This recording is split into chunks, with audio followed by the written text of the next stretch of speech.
This track is called Blues Infusion. Copyright free music. Welcome everybody to Smell It Sunday. This is a live stream that I host on Sundays. Most every Sunday. Not so much these days, but we're getting back into it. It's like every other Sunday now.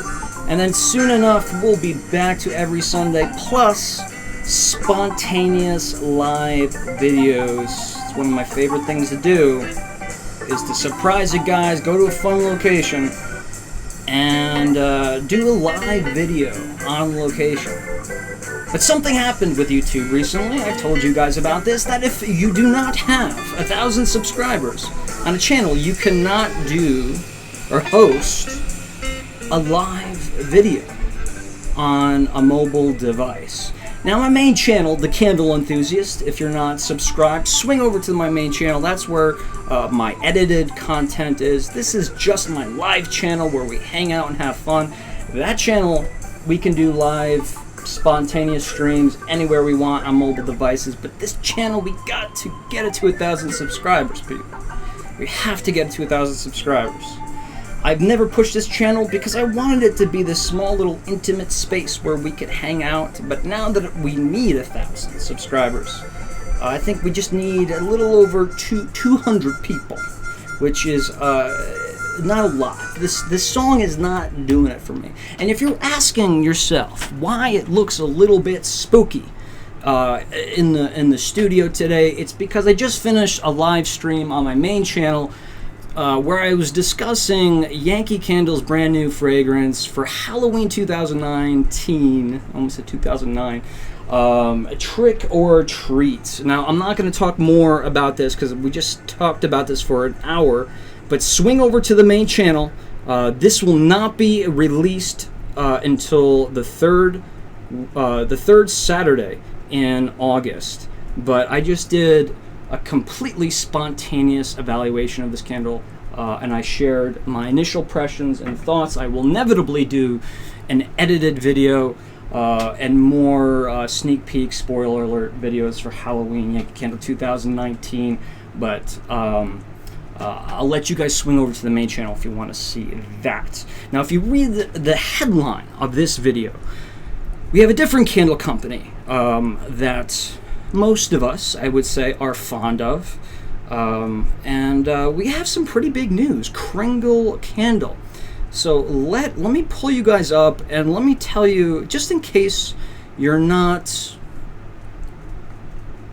overly sure about the history of Kringle Candle and Halloween, I'll fill you in. I'll do my best. And I want to welcome everybody. I really didn't get to say hello to anybody on the last stream. I see a lot of familiar faces. Check it out. We have Bren from YouTube, our very own YouTube. Bren is with us. So great to see you. Always great to see Bren. Trisha, I haven't seen you in a while. I actually have seen you recently, but it's good to see you. Blended Like Brian, Kazzer, TJ Wilson from the EPC family is here. Hobble Kitty, Cynthia.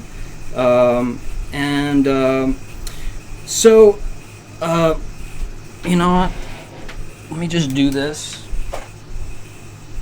I apologize. I had that fog machine on. That's why it's a little misty. You know, it's Halloween. We're talking about Halloween. Not right now. Well, we are. But for the last video, it was important. It's not really important now. I would say, okay, let's start with this. Kringle Candle was founded in 2010 by Michael Kittredge III, the son of Michael Kittredge Jr., who was the founder of Yankee Candle. Technically, Yankee Candle is celebrating its 50th anniversary this year, so 1969 is technically when Michael Kittredge created his first candle, but really Yankee Candle was slowly became an entity throughout really more the mid-70s. Originally out of the garage, his mother's garage, but then moved to a watermill factory in Holyoke, Massachusetts, and worked there until the early 80s, until really production was getting so big that they ran out of space. I made a video where I actually went to this watermill and got inside to the very, very original Yankee Candle space, where the earliest Yankee candles were ever made. And honestly, when I was filming that video and I walked into that space, I was getting teary-eyed. I was getting a little bit choked up, because it was kind of like walking into Walt Disney's office or something. It just to think that all of these years of passion and love of not just Yankee Candles but aromatics, all of it really began for me, scented candles, in that one room that I was in. So check out that video. Really, without Mike Kittredge, I really don't think scented candles or home fragrance would be a thing, or not nearly as big as it is today if it wasn't for this one man. So in 2010, his son started Kringle Candle not too far away from South Deerfield, where Yankee Candle Village is. And they were producing and still produce fantastic candles, still very much New England inspired, but with a little bit more luxury, I would say. A little bit more of a fancy looking tumbler, not as rustic, a little bit more sophisticated ideas or fantasy like ideas at times. But in 2012, Kringle released a Halloween line of 4 fragrances. It consisted of candy corn, or Kringle corn, which was a candy corn fragrance; Wolfsbane, which was a heavy-duty, musky, floral, very, I don't want to say masculine, because it's just as masculine as it's feminine, but it's a beastly candle. It's just so powerful. Wolfsbane, Kringle corn, Fright Night, which was a brighter, fruitier candle that really was the safer candle, because the other ones were pretty intense. And last but certainly not least, one of the greatest Halloween candles I've ever smelled, Witch's Cauldron. It is certainly not for everybody, but it is. Anyone who's ever burned this candle, smell this candle, whether you like it or not, you have to admit it is this outrageous Halloween experience that was just like nothing ever. Nothing before it, nothing since. And in 2014, it was the last year for the production of that Halloween collection. In fact, I remember being in Kringle Candle in 2014, and all of the Halloween candles during October were on sale for $4.99. That's insane. If you find a Witch's Cauldron on eBay, they've gone anywhere from $60 to $100 plus. And the fact that they didn't bring Witch's Cauldron back, or any of that collection, has just been the biggest mystery, because people are so intrigued, especially now that Kringle has reached a wider audience. I think that's safe to say. However, last year, Mike Kittredge III, on a Facebook group, posted a couple photos, like a couple candles, just mock candles. And I believe he said something like, "What do you think?" He even suggested to a few people, "Do you have any ideas?" And I think he kind of listened to everybody's ideas. And the administrator of the Candle Enthusiast Facebook group, actually, Mike Kittredge chose one of her ideas. I don't know that full story. Rachel, you're going to have to fill me in, because I missed that whole thing. And there was even news. There was even a picture that Witch's Cauldron was going to be re-released in the country candle format. And it just didn't happen. So the posts were there. People were getting excited. People were talking about it, but there was no news and nothing ever happened. And then about a month and a half ago, 6 weeks, 8 weeks, I don't know. Mike Kittredge, same thing. Posted one picture of mostly the same concepts, the same candles, and kind of asked for everyone's advice, but he left it at that. So for the longest time, well, not the longest time, but for these weeks, I think everyone's just been wondering, is this just a bluff? Or is this going to happen? Is there going to be a pre-sale, pre-order? Are they going to be limited editions? What is it? Is this like a hoax? Are these decoy candles? What is going on? And there was just no answer. So I had a plan, and I'll tell you what my plan is. And again, if you're just joining in, I want to welcome everybody for coming in and joining on this Sunday.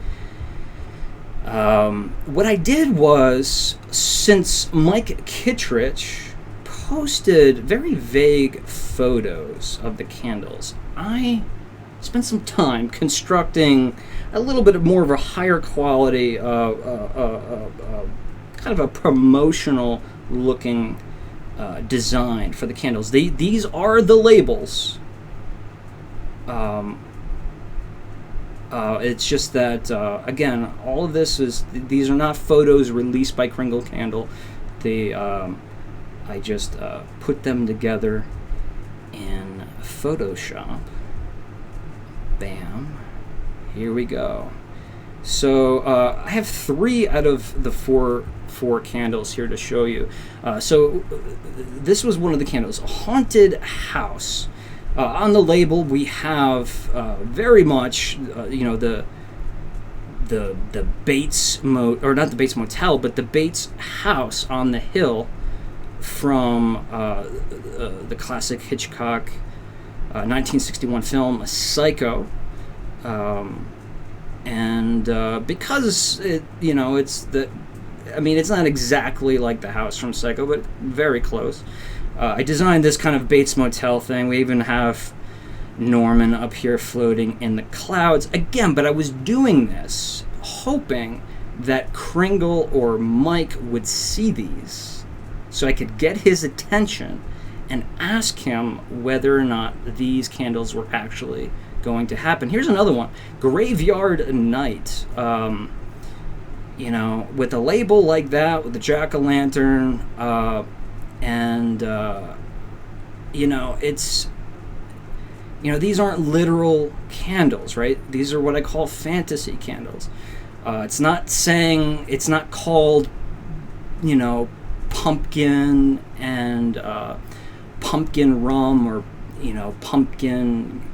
pumpkin spice latte or pumpkin candy. No, it's called Graveyard Night. What does Graveyard Night smell like? Well, that's a fantasy. So these are my kind of concepts. I like when your mind has to, not when your mind has to, but when, the labels kind of get your imagination going. But based on the name, you really can't tell what the candle's going to smell like. This one is actually not as good as the other ones. This one was a little bit rushed. I apologize. It doesn't even have the Kringle signia or the logo on the jar. And notice the black wax. I don't know if it's going to be black wax. This photo is not accurate.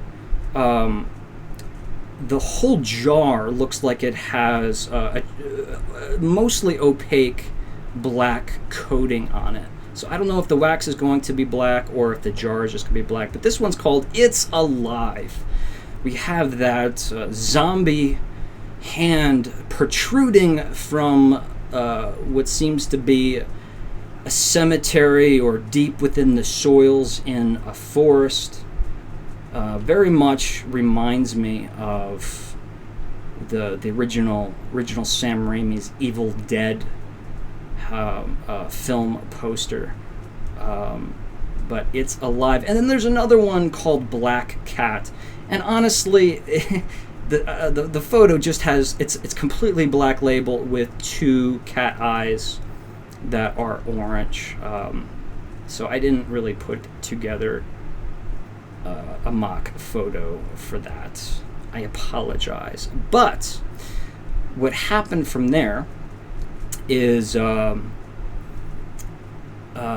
Kringle liked those photos on my Instagram page. I posted those on Instagram. Then on the Candle Enthusiast Facebook group, I'm plugging it. I'm not lying. I'm plugging it. Go over and join. Our request to join. Really fun place. We have a lot of fun new things happening on the group. So you don't want to miss out on that. But Mike Kittredge III is a member of the Candle Enthusiast group, and I posted a picture of the likes, and I asked him, because Kringle liked these photos, Mike, or Mick as he goes by, does this confirm that that we're going to see these candles this year, or is this going to be put on the sidelines again, or is this kind of a tease? And you know, it's kind of upsetting because I don't have his words verbatim here, but he contacted or he posted really quickly on the Facebook group saying, if everything goes all to plan, this is going to happen. More or less, that is what he says. This is going to happen. So I'm guessing as long as there's no roadblocks, we're at least going to see those Halloween candles. This is exciting. So since 2014, we haven't seen a Halloween Kringle candle. And now suddenly there's something really, really exciting. Or something to be excited about, because we have not only the new candles, and I'm looking for a photo here. Let's see if I can find it. But there's a good chance, very good chance, and I'll show you right here, that we might be seeing at least some of the original 4 that were retired.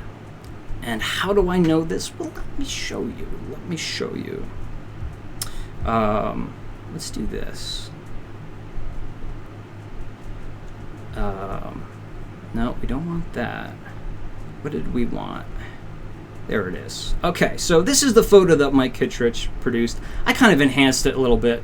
I'll be honest, Mike, you didn't really post a good photo, so I photoshopped it a little bit, just, you know, bumped up the colors, got rid of some of the shadows, straightened up everything. So these are the 4 candles, and like if you could see the cursor here, it's not. We can't see if it's black wax or if it's just a black coating on the glass. It's definitely a black coating on the glass because the wax doesn't go to the top. I just don't know if the wax will be black. But here's the thing: those are the 4 new candles. But take a look at this down here. Can I zoom in? I can zoom in, but where is it? Right there. You see that? Do you know what that is? Let me grab something, and I'll show you what that is. That is not one of the 4 that has been announced for this year. That is actually one of the retired candles. Fright Night. Bam. So what we saw in the corner of that picture was not a jar, but a few labels of Fright Night. So does this mean we're also going to see a return? I'm sorry about the soft focus there. I'm doing my best with this new camera. There we go. Does this mean that we're going to be seeing a return of those original 4? And to me, if that is the case, I'm way more excited about that than the new candles. Well, I shouldn't say way more, but you know, it's just, you know, there's been so much demand for those Halloween candles, and they were so good that I can't believe it's, you know, they haven't brought them back yet. So let's keep our fingers crossed about that. But yeah, so pretty much we can't say it's confirmed. We can say as long as everything goes okay, according to Mike, we're gonna have 4 Halloween fragrances. And he also did confirm that we would know at least we would know by not by August, but sometime in August, whether it's happening or whether it's not. Is that exciting? Are you excited? Who is excited about Kringle Halloween? And I see a bunch of hellos. Hello everyone for joining in. Is that the little one you sent me, which is Cauldron? Yes, Brent, I sent you a daylight of Witch's Cauldron. I believe that's what I sent you. It had the witch on it, right? Well, obviously. It was a black... I hate going off the camera like this. It was this. I don't know if they would put these in daylights this year. I have to go back to this. But they did have daylights of the Halloween fragrances. They also had these really cool bubble wrap. They also had these really cool, because the standard size was an 8 ounce tumbler, single wick.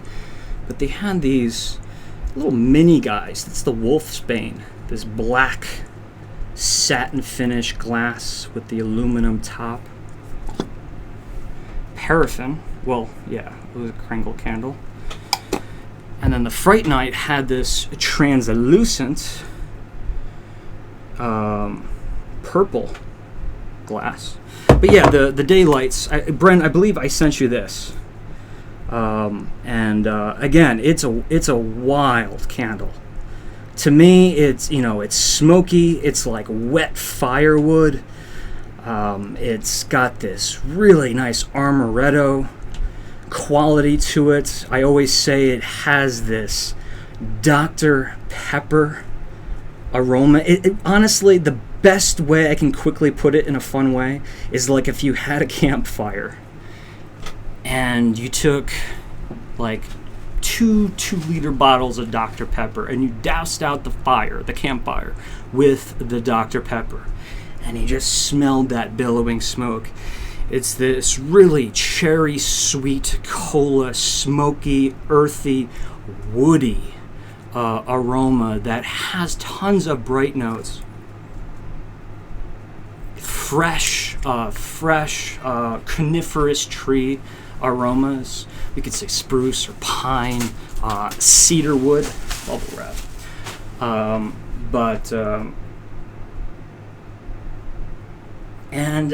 little bit of this hickory smoke, smoking something on the grill or in the smoker. The most pleasant smoky candle I've ever smelled. Anyway, so fingers crossed that we'll see that. Let me read some more comments. I really have been ignoring you guys.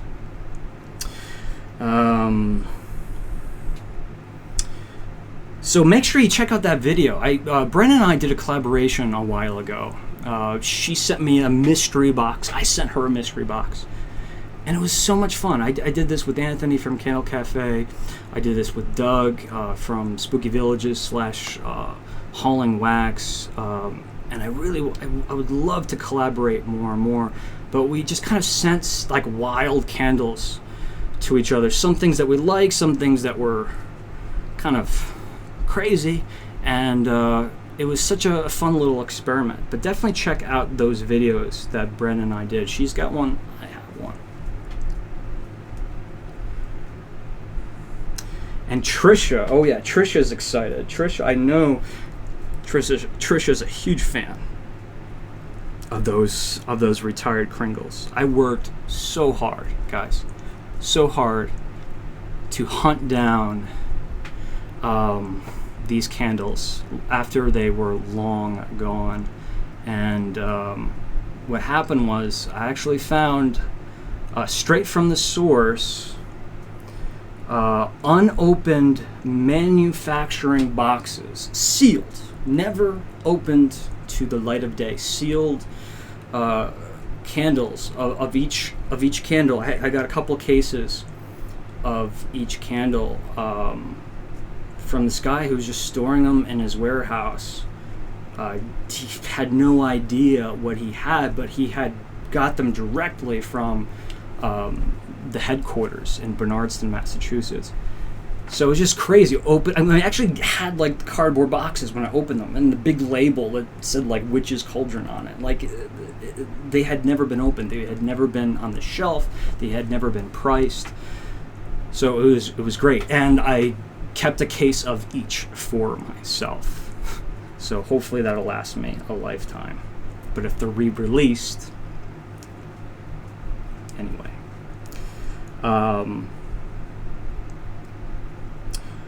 Leslie says Wolfsbane is evil baby powder. Whose description was that? I love that. It definitely, it's like a monstrously powdery, floral, musky aroma. It was Doug who said that. Monstrous candle. Monstrous. I can smell it. Honestly, I don't even know if I'd be able to burn it because it's so intense. Unless I really had a big space, which I do not. What else is in the headline of this video? Yankee Candle Archives. I gotta drink some water, drink some coffee. Yankee Candle Archives is something I started a long time ago. And although I was enjoying it, I was spending more time on my travel videos, so I kind of slowed down. My Yankee Candle collection is, it's on the larger side. I mean, some people would call this a small collection compared to the thousands of candles they have. But, my collection is, the reason why I'm proud of it, they're not just candles that, like, I got at an outlet or candles that I've yet to burn. These are really candles that, to me, they're collectible. It's not necessarily that I won't burn them because I do have duplicates of a lot of them, but the Yankee candles that I have are my favorites. I have every Yankee Candle Halloween fragrance. I have, the pride of my collection are some of the vintage Yankee candles.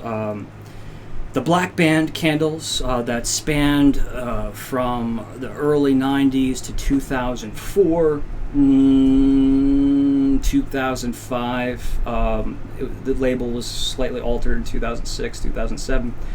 But the Black Bands, and then prior to the Black Bands, we had the Country Kitchen Candle, not even labels, so it was just a decal. And so what I do from time to time is I take a contemporary candle, a candle that was poured yesterday, right? Or this year. I'm exaggerating with yesterday, but a candle that it's brand new, and then smell that candle and compare it to one that is much older. And because a lot of my collection, I would say about 25% of my collection are Black Bands or 80s, even a couple late 70s Yankee candles. I like kind of seeing how the candle has aged, if it's gone funky, if it smells horrible, if there's no aroma at all, whether it smells great, different than the contemporary, if the recipe has changed. A lot of certain kinds of scents go funky and bad, but some of them hang on for a very long time. And it's a testament to me, not necessarily how the candles are made today, because I don't know if they will age as long, but it's certainly a testament to how Yankee candles are made a long time ago. One I always show, I have a whole bunch of these. These were Yankee Candle cannikins, right? candles, scented candles in cans, or not just scented candles, but candles in cans go all the way back to the 19th century. And early in the 80s, Yankee Candle produced fruit fragrances in the cans. And I have one that's never been lit, and I have one that's, well, actually I have three now. And I lit one not too long ago on a live, but it smells amazing. I mean, this candle is older than I am. It's older than me. It predates my life. And it smells like blueberries, people. However, it says right here, natural essential oils. They were made with essential oils back then. But then again, essential oils are more perishable, so that's always confused me. Anyway, so let's do that. Let's jump into, and since we were doing Halloween, let's talk about an autumn classic. Shall we? Oh, and then we have unboxings. That's what I'm forgetting. We got to unbox some stuff. Got my new thermos. What do you think of that? I love this thing. It's like this eggplant color. It's a perfect size. It's not too big. It's not one of those big plastic clunky, like IHOP carafes. I don't need a gallon of coffee in a thermos. I just need a couple cups. So I don't need a big thermos. I like that. That's not a sponsor, by the way. Candle Enthusiast mug has sold out, folks. The Mary Tyler Moore Show inspired Candle Enthusiast mug. Limited to 50. Oh, yeah. Oh, yeah. Okay. Ooh. All right. So let's do this. I showed this on the last live. Okay, and this one's not brand new. It's actually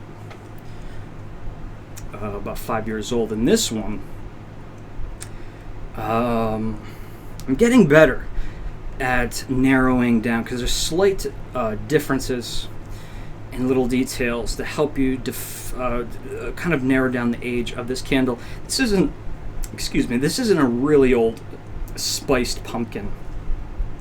This would probably be an early 2000s spiced pumpkin, but it is a black band. Now you guys tell me, look at the label, right? So this is, we saw the big change in the Yankee Candle labels from 2007 to 2008.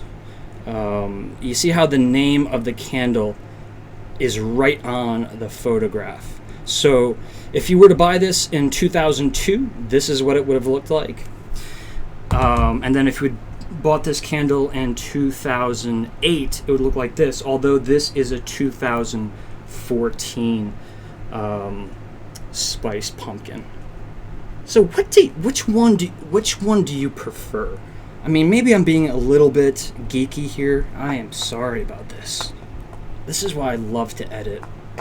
I'm not good at this stuff.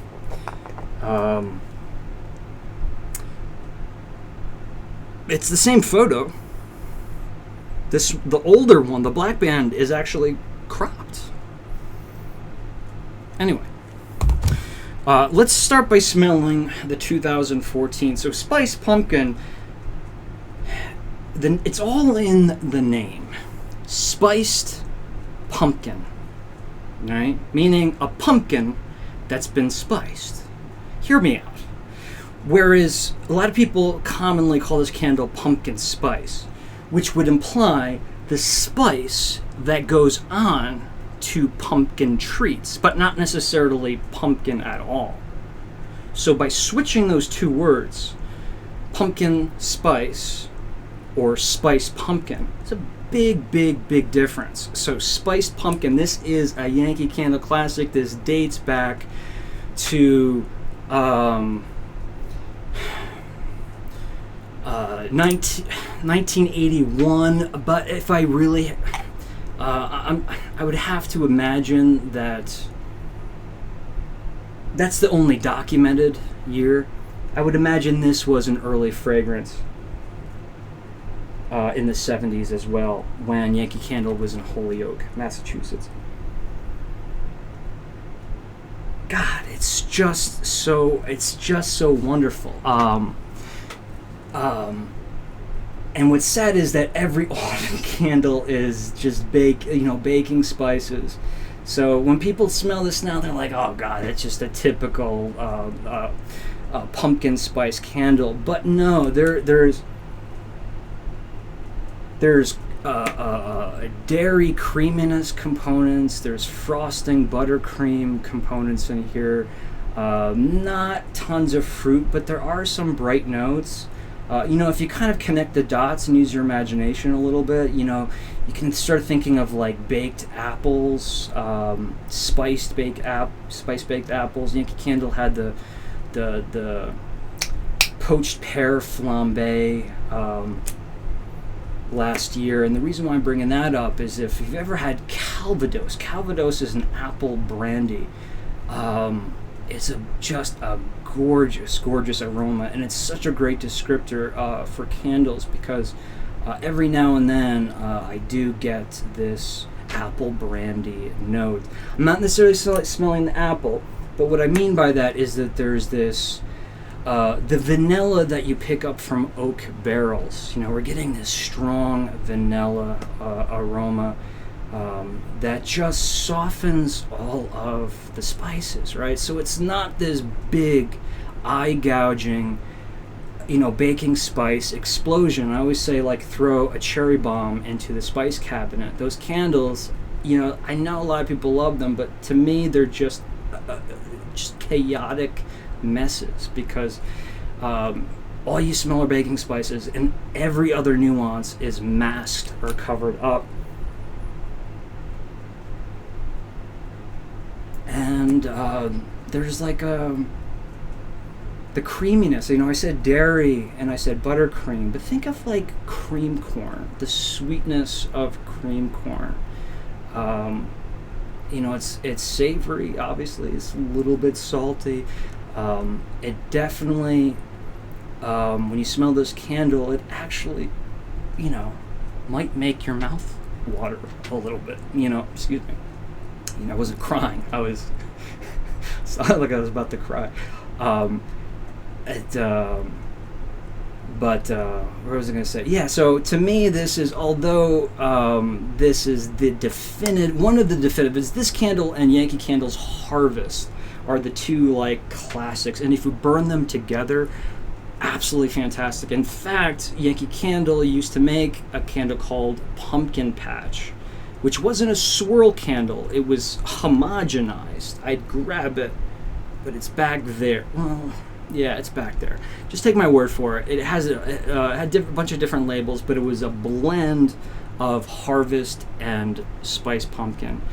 I think you can get it relatively cheap on eBay, but just another suggestion would be to get one of each and burn them together.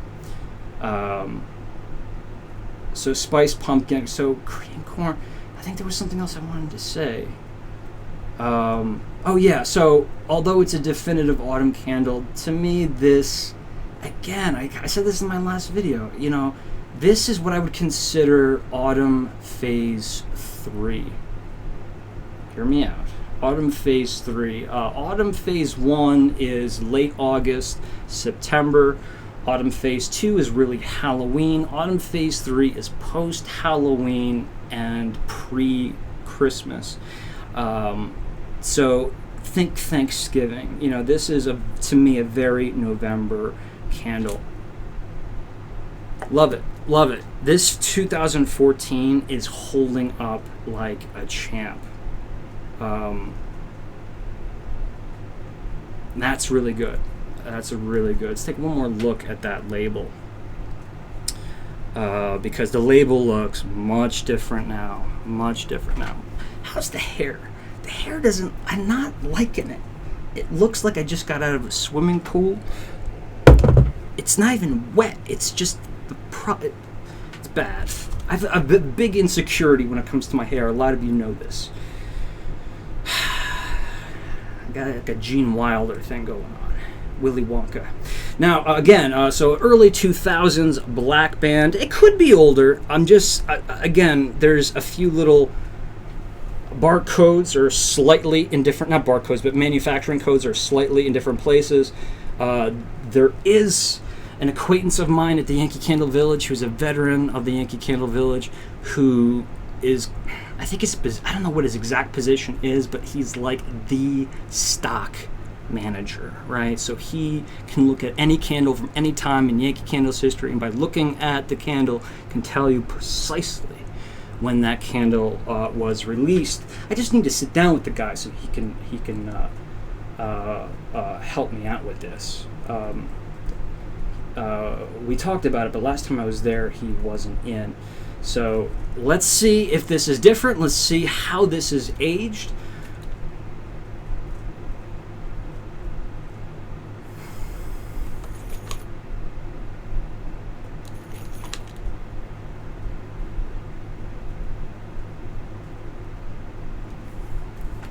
I gotta go back. I need more space at the table. Whoa, that's sweet seduction. It scared me for a minute. So, okay, no question, cold, which is perfectly obvious, a given. Obviously, this is going to be a little bit more intense. Not obviously, because sometimes that's not the case. But this, the newer one has a higher intensity. There's a candy note to this candle. It's not as intense. I want to just jump to the point real quick and say it's shockingly similar, the aromatic profile. And it is. It's shockingly similar.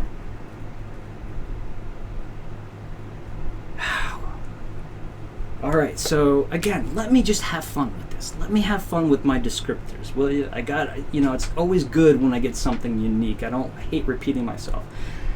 And I don't even know what they were called, but you remember the candy cigarettes?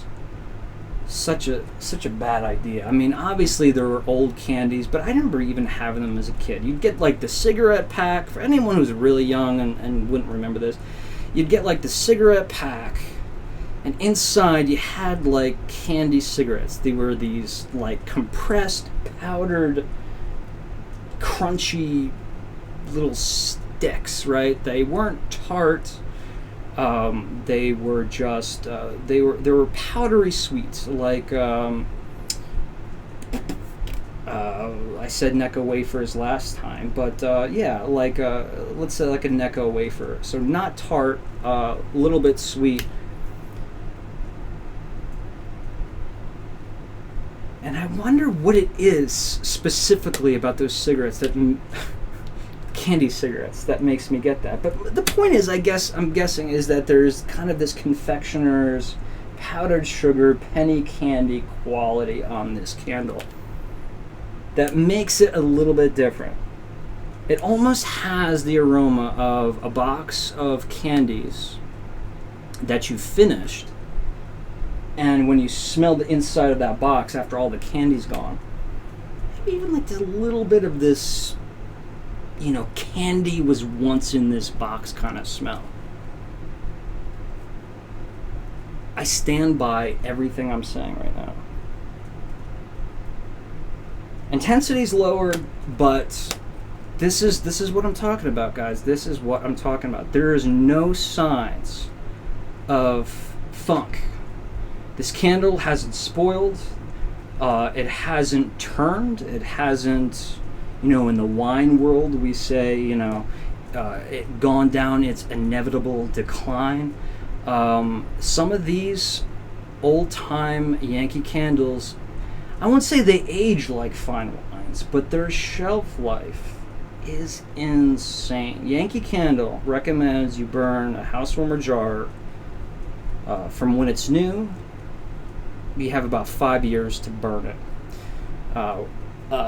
I've shown you black bands, I've shown you country candles before that are 35 plus years old that smell fantastic. So This, if you're really a big fan of classic Yankee like I have Balsam and Cedar in the black band, I have Harvest in the black band, I have so many black bands. I try to get the classics in the black bands, the classics and the ones that are really, really rare. Last live I showed you Almond Toffee. That one, I had never even burned it before. I don't even remember it, to be honest with you. And it's been retired for the longest time. But if you have like a selection that you just like to, I would never burn this. It's gonna stay on my shelf with all my classics. But I can always pick them up and smell them. This is something I would recommend. Keep your eyes open for this, because this is, to me, this is special. When I see stuff like this, it's a physical representation of my passion for not only candles, but Yankee Candles. That's fun. I like that one. I was actually expecting that one maybe to not be as pretty, but it was very, very good. Let's do some unboxing. All right, what do we got here? We have a box. I have to... That's not gonna work. Wanted to cross out the address. You never know. I order stuff, people send me stuff. If you want to send anything my way, the only rule, do not spend a lot of money. And I still don't know who sent me these beautiful Disney Matterhorn and Expedition Everest pins. They got 2 of them. Sorry for the focus. They just arrived. They arrived, and I had no idea who sent them to me, because whoever bought them on eBay and had the eBay seller send them to me. So I don't know who it was. I have no idea. But anyway, if you want to send anything my way for me to unbox, open, evaluate, whatever it may be, as long as it's family friendly, I would be happy to. Well, I will. I promise to open up everything you send me. If you just look in the description section of any one of my videos, you'll find my P.O. Box address. All I ask is that if you do send me anything, sometimes people send me cards that are private that they don't want read on a live, just on the box or somewhere, maybe a card in the box. Just make sure you state whether it's for the live or it's not. The last thing I would ever want to do is share something if you really, you didn't want me to put it on a live stream. All right. I make a mess with peanuts every week, and I'm so tired of cleaning up. So I'm gonna try to be careful here. I wish I could show you. Well, you don't need to see me. That didn't work at all. What? I legitimately do not know what's in this. Well, I know it's a candle. I have a fan right here, and it's blowing peanuts. Look at this. Look at this. What is this? Is this... It's cotton. Well, it's not cotton. It's like someone ripped their couch open and pulled out the stuffing.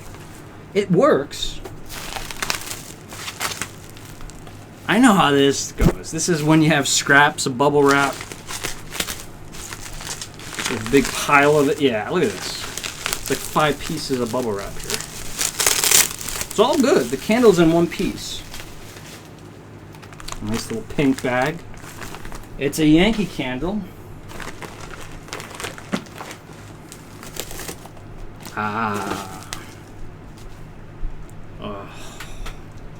It's perfect for what we're doing right now, because we just did Yankee Candle Archives.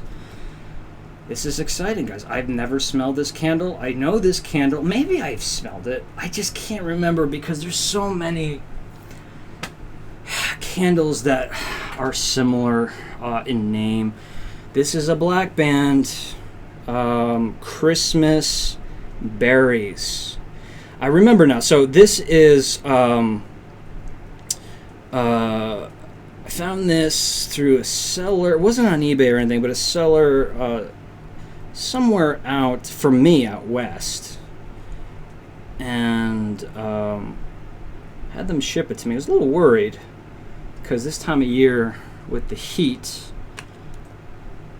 but it looks really darn good. Look at that. There's no melting. I really lucked out. I was taking a chance there. Really well conditioned. I mean, I'm horrible with fingerprints, and even that, it looks like the fingerprints. And check this out. Well, the microphone's down here. No rattle, right? Shake, rattle, and roll. When you have those old Yankee candles and there's a little bit of a rattle going on, it means you lost some of the fragrance oil via evaporation, and the wax contracts. That's when you get. I didn't coin this phrase. I heard a manager use this once, and I'm just gonna say it's not.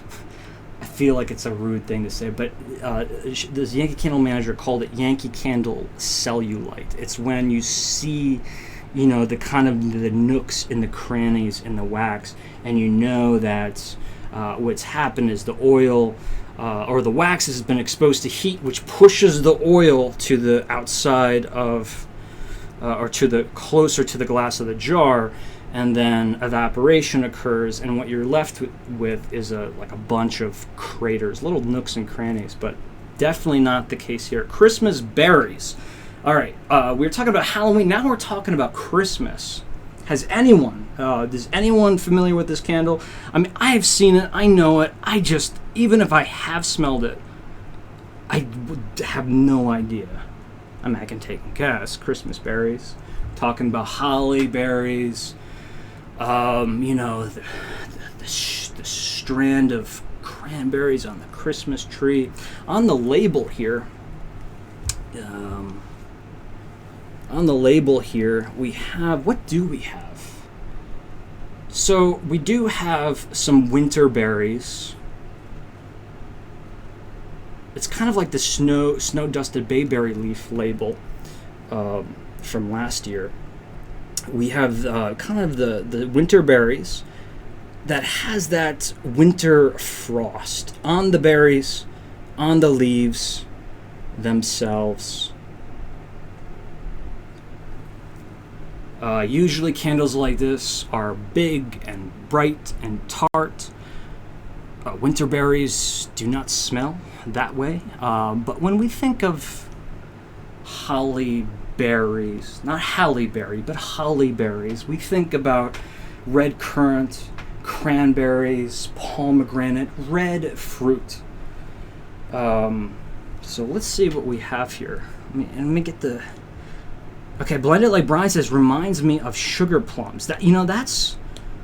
I would not be surprised at all. New subscriber, Tony. Thank you so much. We're one closer to that 1,000. Thank you. So Blended Like Brian, does that mean you have it? I'm going to smell this, guys, in a second.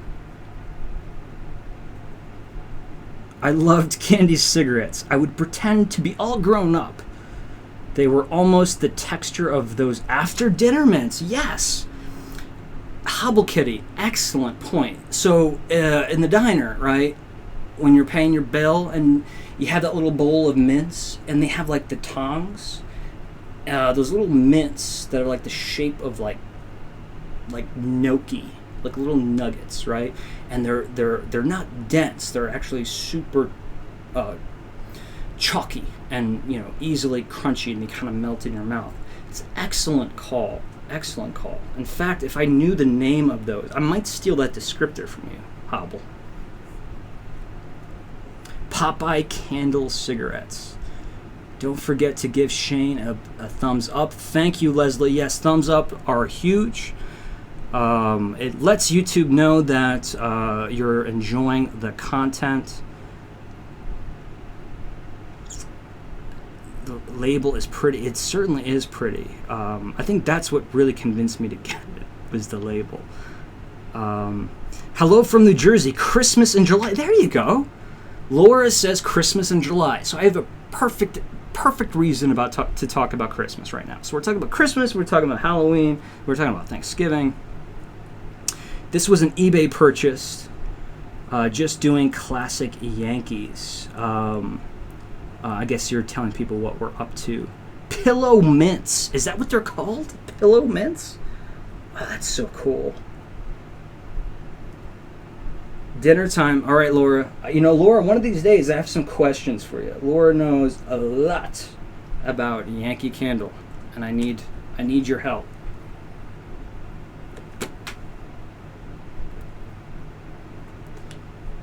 This is a good day. This is a good day. I mean, really. Holiday weekend. I'm smelling Yankee Candles galore. I smelled the brand new 2019 Halloween fragrance. Smelling black bands. I got this in the mail. This is incredible, guys. Honestly, I could be fooled. I'm not saying I am special, but I'm saying I could be fooled by smelling this off the shelf and thinking that this was brand new.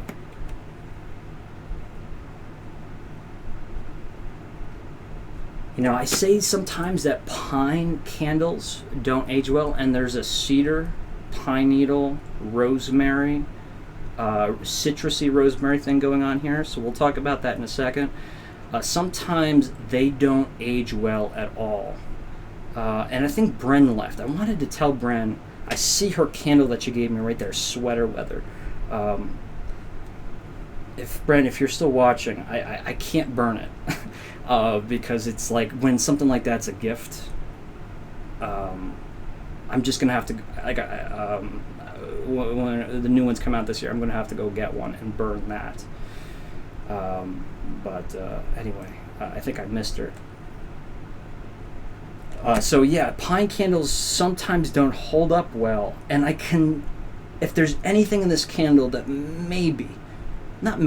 I can definitely detect there's a little bit of age on this candle, but it's only because of that pine quality. Mistletoe. Yankee Candles Mistletoe is one that unfortunately doesn't age beautifully, but also it's a great example of a candle that smelled drastically different back in the day compared to the way it smells now. It's a big point. So if you ever find an old mistletoe and you're like, "Ugh, it smells horrible," it's not just that it's old. It was very much different aroma back in the days. But so we do have that rosemary, we have the pine needle, the biomass. So when you get those, I talk about it every now and then, like those little sachets of biomass of coniferous trees, spruce, pine, whatever it may be, those little like pillows, the sachets. That it's got a little bit of that going on. The Payne's log cabin incense thing, it has that, but really I think if I had to just pick one good descriptor, it's a citrusy pine or rosemary aroma. No, I mean, but it's so Christmas. It's so Christmas. It has that. This is one of my favorite descriptors, and I say it all the time. But to me, it paints a perfect portrait. When you pull out the Christmas decorations, and you're setting them all up in early December or whenever you put out your Christmas decorations, and you open up those cardboard boxes or wherever you store your Christmas decorations in, and then inside that box, there's pine needles from your Christmas tree from the year before, and all year long those pine needles have been sitting in that box, just kind of sitting there, dehydrating. Sometimes it's hot, maybe they're roasting in that box, but when you open up that box of Christmas decorations, you smell essentially this like pine potpourri. It's this wonderful smell, and at least for me, just pulls at my heartstrings and brings me right to like the age of 5 years old, helping my father set up the train track underneath the Christmas tree, opening up those boxes and smelling those beautiful pine notes. But it's not just the needles. There's a definite amount, a good amount of cedarwood action here too. However, when I was talking about cranberry, pomegranate, red fruit, bam, that really is what's going on here. I wasn't anticipating so much pine. I guess I should have, but there is a bombastic amount of not sweet. If anyone's confused by this, really try to think about it. It's a very simple concept, but it's really sometimes it's hard to understand. It was hard for me to understand, but it comes into play all the time when you're talking about wine. There's a difference between fruity and sweet, right? Fruity and sweet, not the same thing. Wine smells fruity, but just about 95% of fine wine has absolutely zero residual sugar in it. It's not sweet, but it's very fruity. So this is a big red fruit, tart, pomegranate, cranberry, underripe strawberries. When you buy them too early and you bite them and they're not even red on the inside, they're all white on the inside, and it's really sour.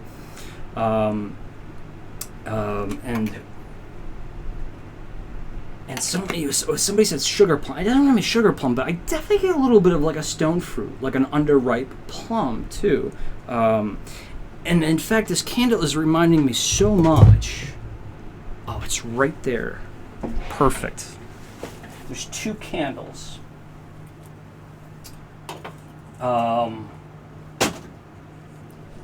What just fell?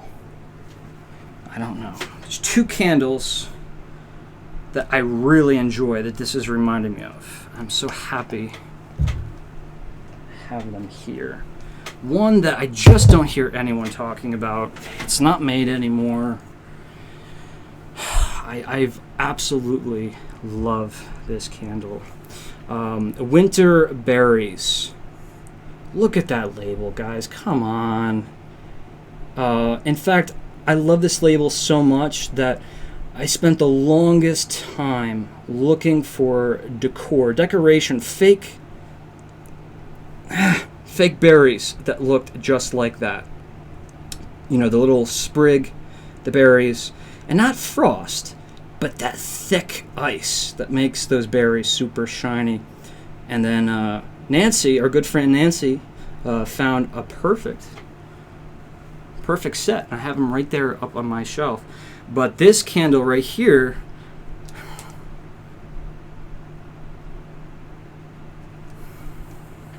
I got this. I really think I got this. This is more cedar, more blue spruce.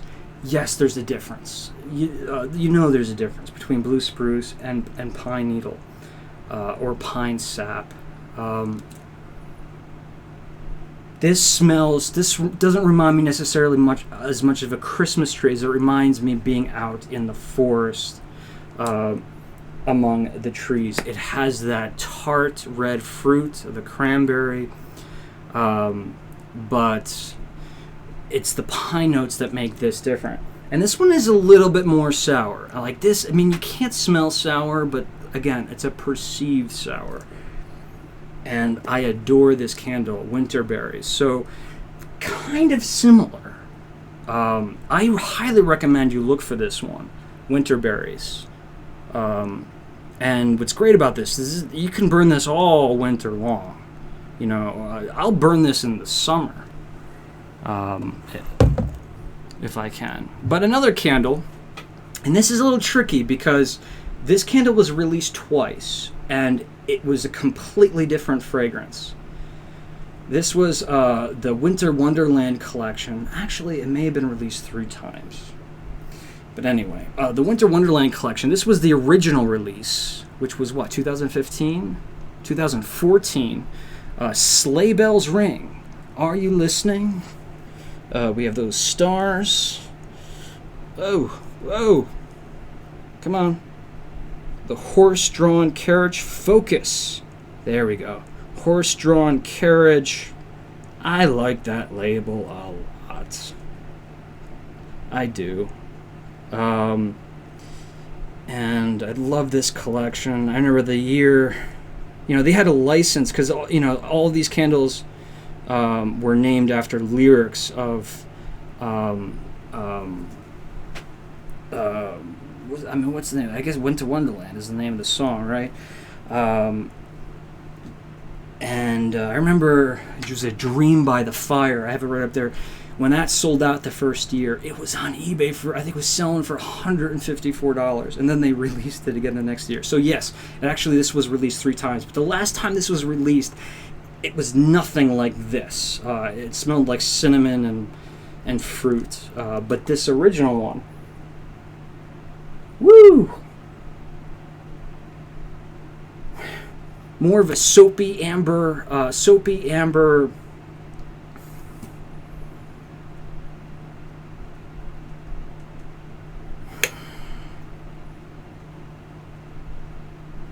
God, why can't I remember? I evaluated this candle, guys. If I could just remember the things I said. It just triggers so many things. Yeah, so this is quite a bit different. The Winterberries is similar. How they're all the same is the tart red fruit. So instead of the spruce or the pine, this is more of an amber, soapy Bath and Body product kind of aroma with the red fruit. Where the winter berries is the blue spruce, and the Christmas berries, which I don't know when the last time. I know this was released after the black bands had gone away, but I don't know when this was officially retired, and I know for certain that I've never owned this candle or burned it. And again, there's so many Christmas berries, berry this, holly that, garland that. Even me, I can't keep track. But Black Band, at least 18 years old at least, and this is dynamite. That's going in the collection. So when I'm saying about my collection, I'm happy with my collection. I really am. One day, I'll figure out an efficient way to do a full... We're going to have to break it up by season, I think. A full Yankee Candle collection video. I just don't want it to be like 5 hours. What are you guys saying here? Oh, Laura says, I need your help too. Have a great Sunday. Well, that's great. I think, Laura, you're gone, but if you're watching this later... send me an email. I think maybe I have your email. Blend it like Brian. Okay, now I'm actually tearing up. I like that. Last time I smelled winter berries, it was very woody and sandalwoody. Yeah, sandalwood's always a tricky descriptor because sandalwood is, every company, and even within a company, their sandalwood's fragrance oils can be a little bit different. But I definitely get that a lot. I could definitely see that. I did a Winterberries review inside of a Pier 1 store. Look that one up. That was a long time ago. And Lou says, so pretty. That is a lovely label. Says Amy Love. I love that name, Amy Love. Such a pretty label. Plus, I love Arabian horses. Is that what they are? I'm not, what's the word? An equestrian? Am I saying the right word? Equestrian? God, My mind is fried. Coffee. That would be cool to do a special episode of your personal collection for each season. Hobble Kitty, yeah, that is probably on the top 3 of the most requested videos that people want me to do, is my Yankee Candle collection, the whole thing. But the way I see it too is like, it's great having these candles so I can break them out for different episodes or different shows, and if I just do one video and kind of like show them all, I was always hesitant to do that, but I think it's about time that I share my candles. It has thinned out quite a bit. I have to admit, the ones that, you know, I wasn't absolutely in love with, I was just collecting too many. Equestrian. Oh, so I got it right. That would be cool to do a special. I read that one already. So what else do we have? You guys keep throwing questions, but we got some time here. Please make sure, if you are not subscribed, I can see if you subscribe. I get a little notification. Really helps out, guys. Really, I'm telling you, if we can get this to 1,000 subscribers, it's gonna be a happy day for me, because for a lot of reasons. What can we do now? We could do a little bit of show and tell. You guys up for a show and tell? I said that really dorky. You could narrow it down to just your favorite for each season. That's true too. That's very true, Lou. Leslie says, yes, they are Arabians. I used to groom horses at an all-girls school when I lived in Pennsylvania years ago. Oh, wow. Wow. That's pretty cool. Something I was thinking about, especially with Halloween down the road, it feels much closer than it is. I apologize, especially for those of you who are really trying to soak up this summer. But I was thinking about like what's some of our other like DIY videos I could do on the Candle Enthusiast that are Halloween related, but not necessarily just candles. Like, what if I made some candle accessories, or shared some of my fabrication techniques? I spent a lot of time making movie props and movie replicas, and working in the haunted house industry, and had some really great mentors. I learned a lot about, you know, fabricating, making props, making things look old, learning how to make molds and castings, and you know, I have like this really cool dungeon door that I made that's right in the next room, and I'm like, wow, you know, it'd be great if I made a video, like a tutorial video of how I do that. And I figured a good way to kind of give you a sneak peek is that I just made a box. I just made something cool. I posted it on the Facebook group. But really, this kind of is a very similar technique to, oh god, it's heavy, than like the dungeon door. So I could do like a series of videos. Wow, this is heavy.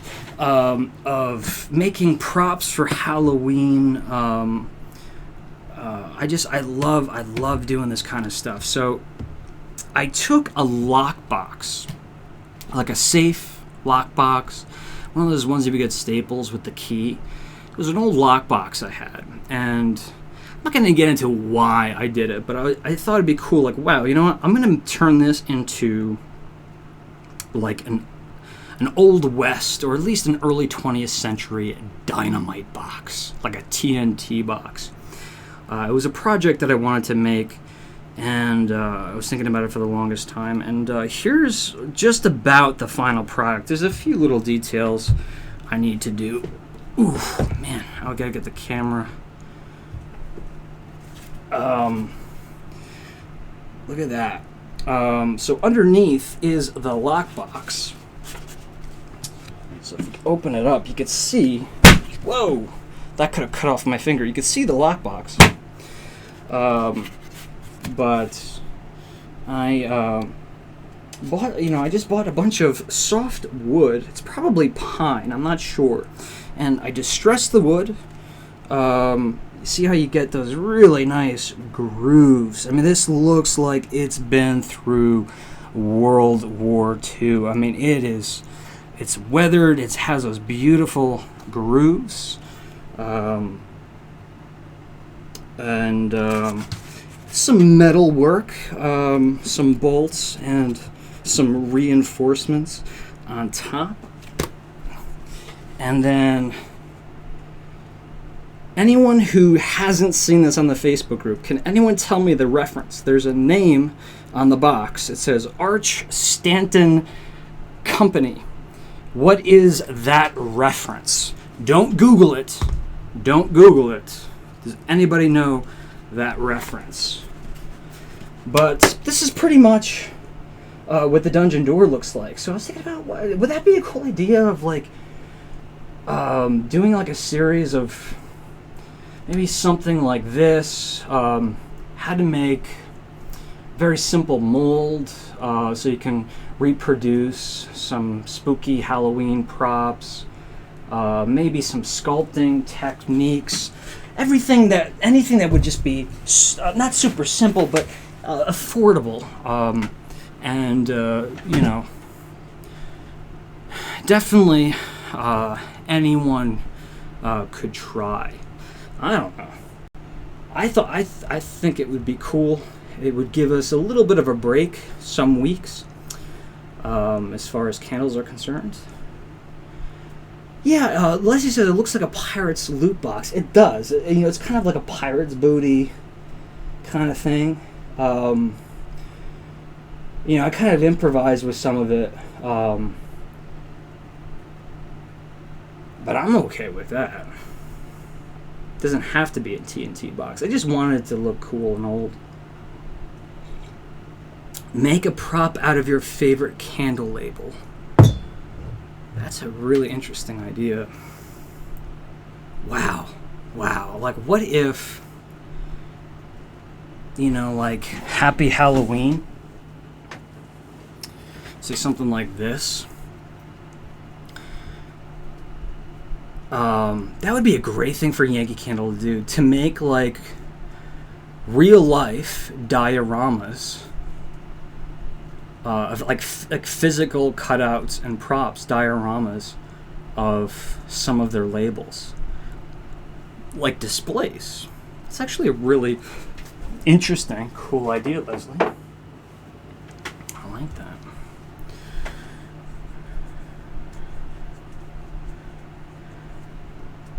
Homemade book.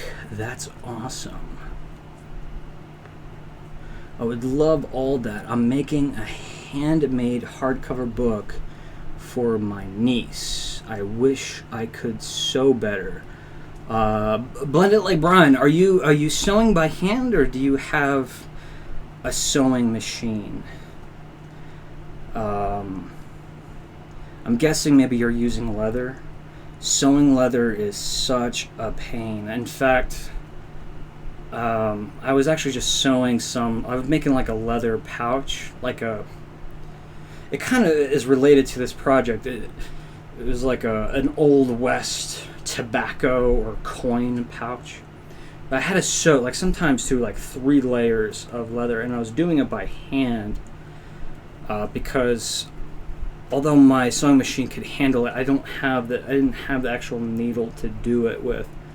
But man, my finger was killing me. But there's little tricks. There's movie magic tricks where you don't. You can make something look like it's hand stitched, but really you can take some shortcuts. As long as it's okay being a prop. It would be cool to make a candle holder designed like Frankenstein's hand. That would be cool. I like that. Yeah, Yankee Candle does the hand every year. The 2 years of a witch's hand, the one skeleton hand, and then last year I thought it was a dragon hand, but I guess it was a gator, an alligator hand. And I was making a joke with Anthony, Doug, and Brett the other day. And like, how funny would it be if it was like the Incredible Hulk hand this year? But yeah, Frankenstein would be cool. Absolutely.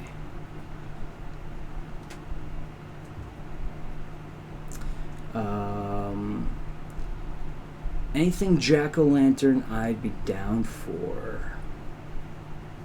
Huh. Like carving an actual pumpkin or making a prop?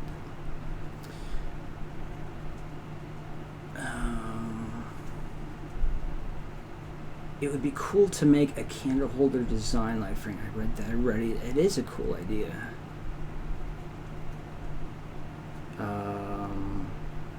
Halloween props. So you guys seem to be interested in that. Yeah, hand sewing the paper.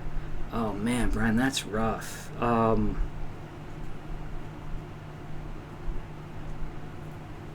and Leslie, thank you for catching.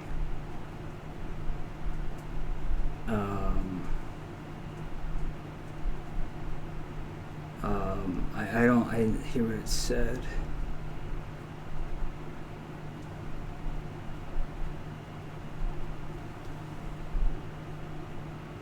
I gotta look up who that person is. We got a troll here.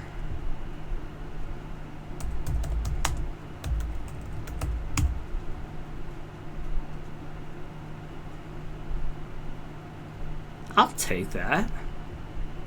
It's a hockey player. I mean, I'm glad you erased it. But a troll, I have a pretty good guess who it is.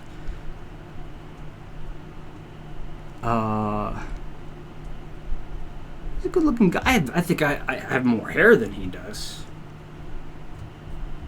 It's funny when even your trolls are not that impolite.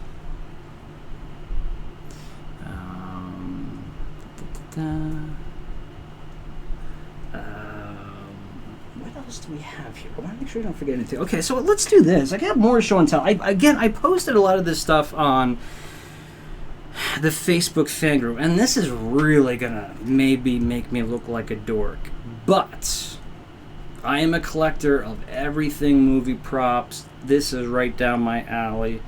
I had to get this. Some of you, like I said, may have seen it. I posted a little video on the Facebook group, but a lot of, especially my family, my brother, because for whatever reason, this is Emma Watson related. You'll see what it is in a second. But I also I need to produce a video because there's something I've been working on. I'll give you a really quick sneak peek. Gotta move the camera ever so slightly without breaking anything. But this is a project I've been working on for quite some time. I'm not gonna show you the whole thing, but that is just about as good as I can get after working for a really long time on an exact replica of Emma Watson's live-action Beauty and the Beast peasant outfit. It's just been a project, just a fun project where I've had a bunch of artists create different pieces for me, and it's the whole wardrobe, the whole outfit, the shoes, the socks, every little article of detail. I still have a little bit more work to do. But my brother thinks I'm like obsessed with Emma Watson because this is also Emma Watson related. And it just happens to be a coincidence. So it's a little bit of show and tell. What do you guys think of that? Is that cool? I mean, it's my studio, right? It's weird to have a mannequin in your studio. But then again, you have to remember, my brother owned a wax museum. But I helped him build it. And build a lot of the figures. So to me, it's actually very natural. But I can see where people will be like, wow, that's kind of weird. It's alright, man. Sometimes you just gotta say, if people are gonna think you're weird, whatever. whatever. So look at this. Anybody know what this is? Let me show you a few little details here.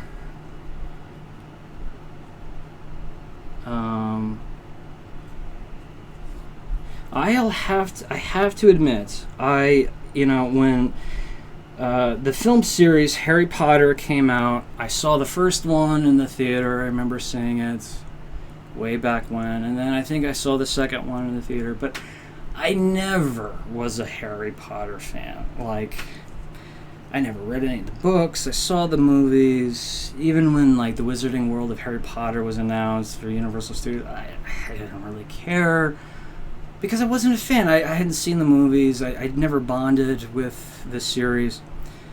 And then at Warner Brothers Studios in Burbank, they have a museum that's there for the tour that they do. And whenever I'm there, I have a few friends who work there. Whenever I'm there, we go into the museum and see the different screen-used props and wardrobes, and they have this whole Harry Potter section. So I knew at some point, I have to sit down and watch the Harry Potter films. And then one viewer specifically asked me if I was a Harry Potter fan, and I had to say, I'm embarrassed.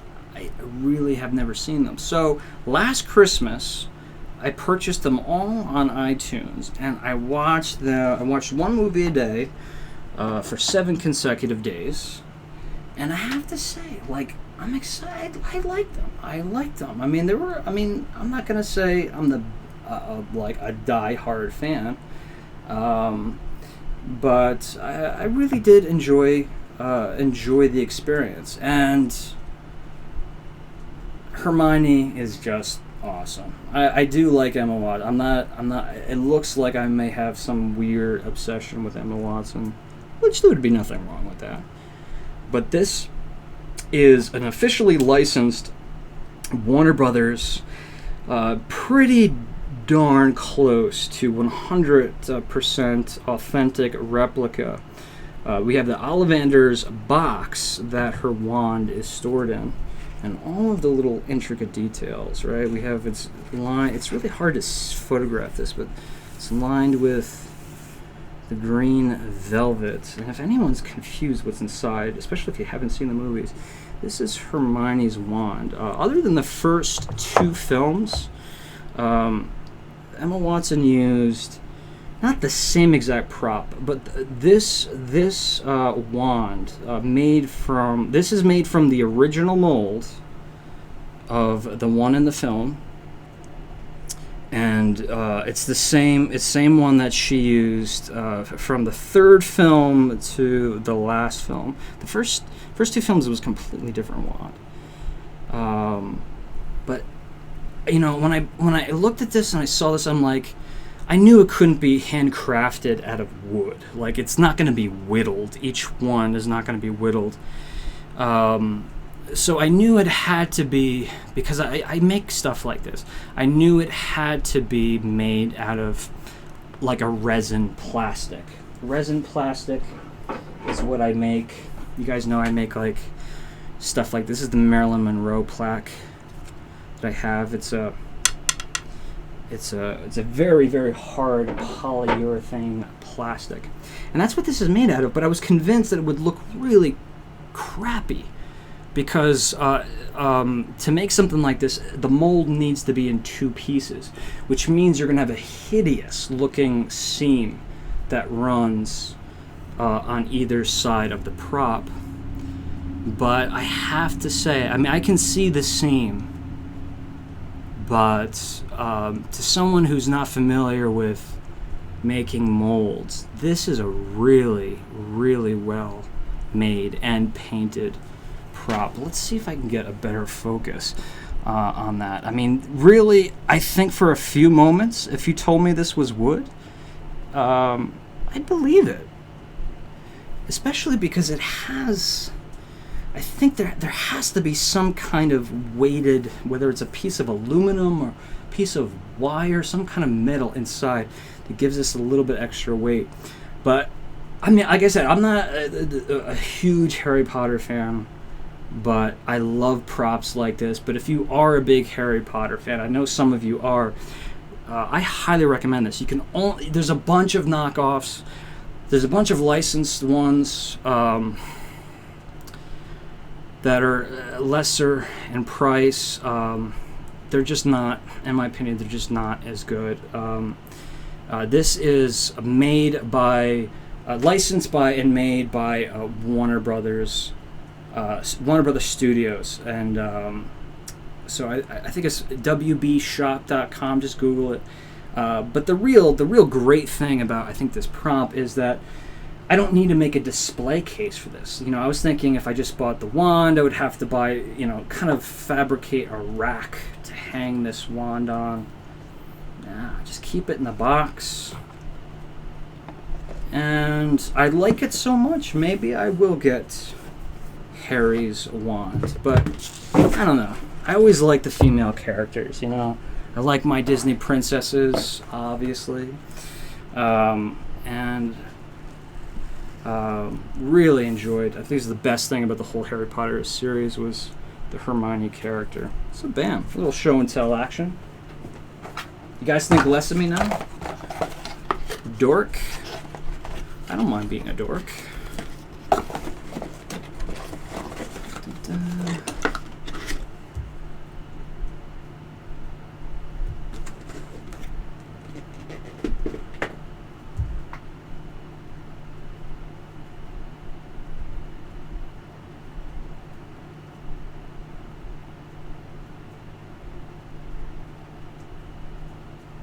This troll is so funny.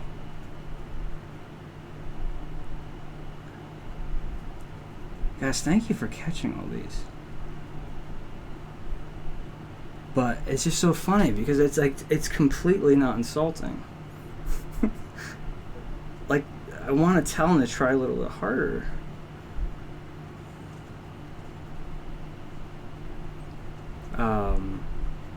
Anyway.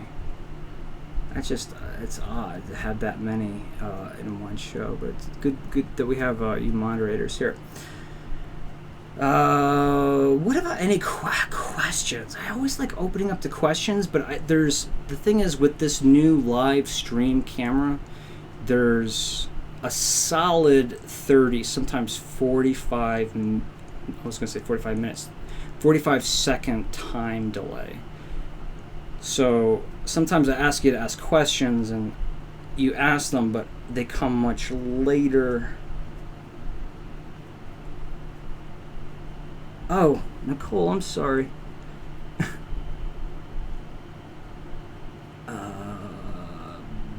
Bam. Just like magic. Did it not change though? No. Nicole, when you post again now, you should be a moderator.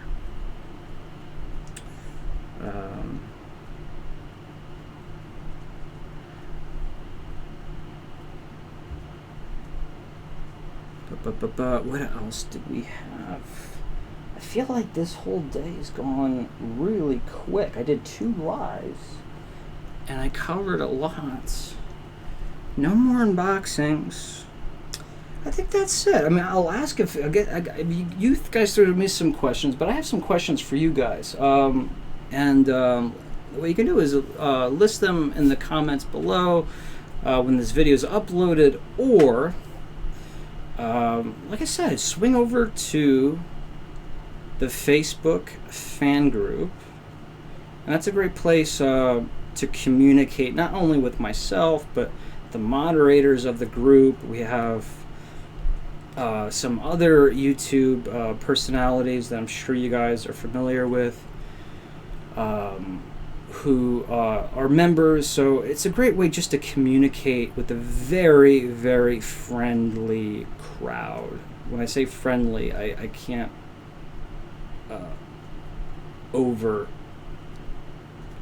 I can't express it enough, is what I'm trying to say. Complete drama free.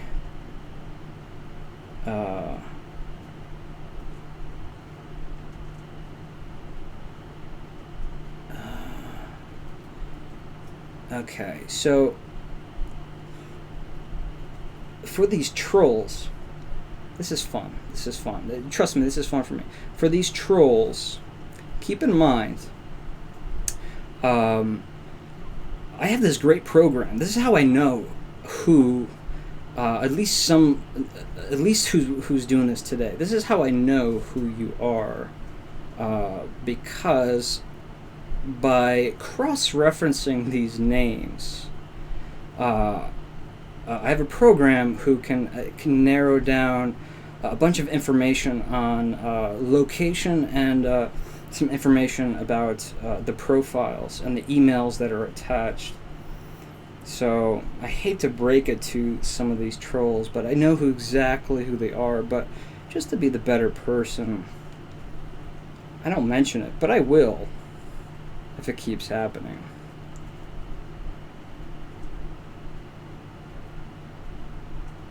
So this is what we do. Sorry for doing this, guys.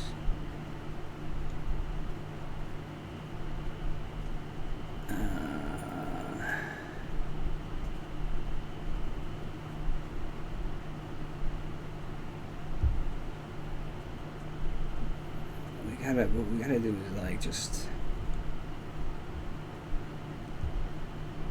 bam. Okay. All right. So I have that information. So you'll be hearing from at least one of them. I know who one of these people is. You'll be hearing from me tonight. Check your email. What was I gonna say? Ask questions. I want to ask you guys questions. A lot of things are happening while I'm amping up to produce more videos. And did I see Eric? Yes, Eric is here. Hey, Eric, nice to see you, bud. Now that the mugs are sold out, and now that I'm working with Spreadshirt.com, and I'm working on a few pieces of merchandise, I was interested. Just interested to know. Even if you're not interested in purchasing merchandise, what do you think would be a great idea for Candle Enthusiast merchandise? Now, I'm not looking for stuff. I'm not going to make a mug with my face on it, right? No. When I say the Candle Enthusiast, I'm considering all of us as a group, right? So, a lot of people want T-shirts, a lot of people want hoodies, but I know a lot of people, I'm not that big on T-shirts, representing something. I've never been like that, and I want to make sure it's something that both men and women want, something that's not expensive. So if you have any good ideas for merchandise, when I say merchandise, I don't mean like to raise a lot of money. I made no money with these mugs. It was really more of my way of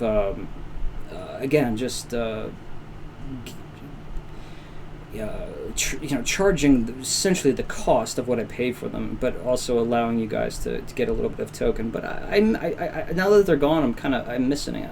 I want to look at something new and fun. So either email me or on the Facebook group or in the comments below, list any cool merchandise ideas that would be kind of unique and would be fun and would be relatively something everybody could afford. I mean, I would love to make something really extravagant, but I want them to be very affordable. But with that said, I'm also really working hard on collaborating with a few folks to actually make exclusive Candle Enthusiast products, not merchandise, but products. Take that for what you will, think about it, but very interested in that prospect. It's just, I want to make sure that I'm creating the right relationships and, again, keeping things affordable and of decent quality, but I'm excited about that. But I would love to hear your guys' ideas.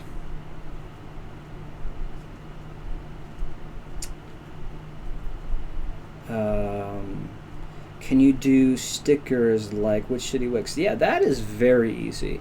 In fact, Rachel was mentioning it, but I was thinking about this too. Like those flexible card magnets. I think that'd be kind of cooler than stickers. Only because I don't like putting stickers on it. I don't like, I mean, the idea of putting a sticker on something and not being able to take it off.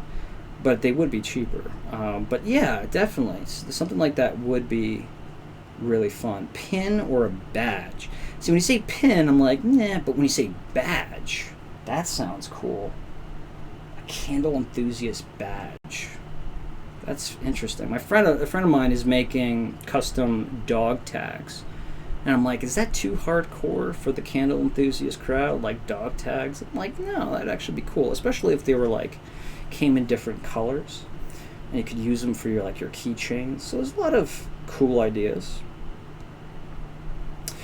What is the difference between products and merchandise? So, okay, so I was trying to be vague on purpose, but I'll explain. So merchandise would be hoodies, totes, magnets, stickers, apparel of any sort, where products would be something like candles or bath and body products, body sprays, actual fragrant products. And there's several different people that I'm talking to see what we can pull off in a relatively, like I said, inexpensive manner, but higher, I want to make sure that it's decent quality, that it's not a joke, I don't want it to just be novelty. I actually want it to be of decent quality. But it'd just be cool to have like exclusive products for the candle enthusiast folks. Again, when I say the candle, I'll always refer to myself as the candle enthusiast. But I also want you to remember, when I say the candle enthusiast, like this mug right here, the candle enthusiast refers to what I call the candle enthusiast bubble or the candle enthusiast crowd. It's the group of people who support me, continue to support me, and the folks who are yet to be viewers, but will one day be. So the Candle Enthusiast is really, to me, more about a group. So I'm not trying to make merchandise with me on it. First of all, I don't think anybody would want that. But I don't know. I think that, especially what the folks did with the Candle Enthusiast group, they turned it into a community, and not just the candle wax community. It's a community of positivity, very friendly behavior. It's appropriate for 6-year-old kids. It's appropriate for any demographic, and we don't just talk about candles. We talk about everything nostalgic, from holidays to movies to music, and as the Candle Enthusiast grows, I would like it to be take the discussion on the channel and the group and eventually the website. I'd like to flesh it out more. So yes, we'll always talk about candles, but talk about other things too, other things that we're passionate about, things that tie into, just like aroma, things that tie into our memories and childhood. And I don't know about you guys, but I love hearing about things that other people are really passionate about, especially when the thing that they're passionate about is really unconventional. It's like, hearing someone who's interested in Pez dispensers. Maybe that's not the greatest example, because I know there's a lot of Pez dispensers out there, but it's kind of cool to have them explain why it's so important to them to collect such a specific kind of item, and how it makes them feel, and the gratification they get out of collecting those sort of things. So, I really do. There's only so many times I can say this. I say it every single day. But the Candle Enthusiast, yes, it's about candles. It's about aroma. It's about nostalgia. But I would love to open up the discussion to everything nostalgic, and not just what's nostalgic to me or to you, but to allow other people. To shine a light on other people, give them a microphone, and allow them to share what they are passionate about.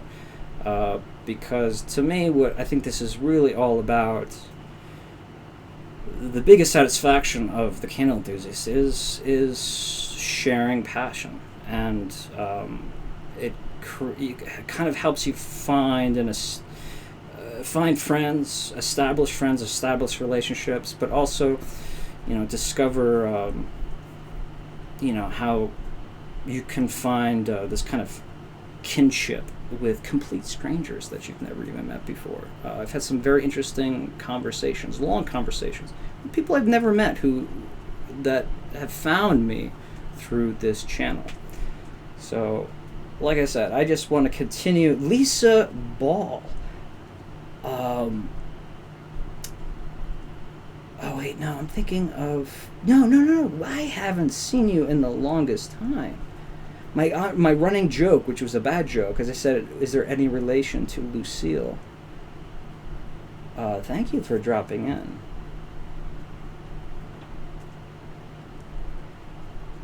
Eric is taken off. So long, Eric. Thank you for helping out with the trolls.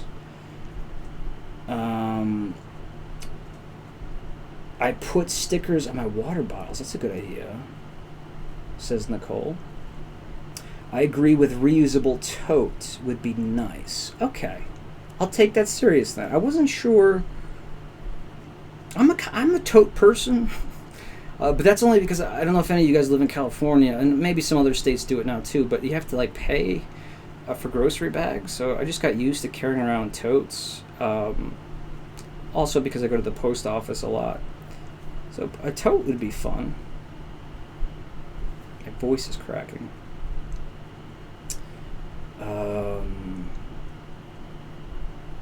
Thanos glove this year.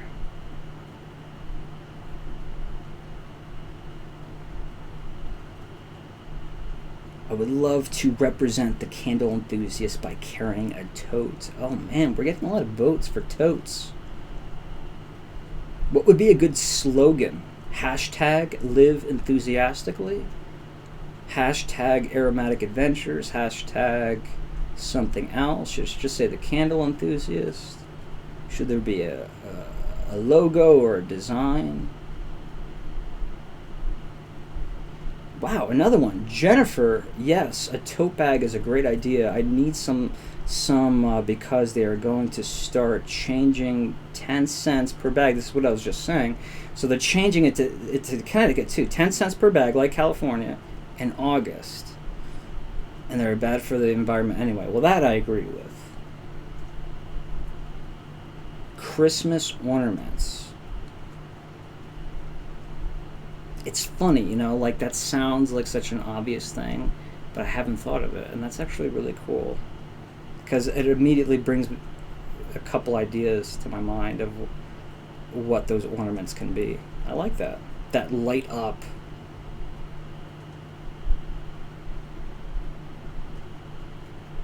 I would buy an ornament. I collect them. Nicole collects ornaments.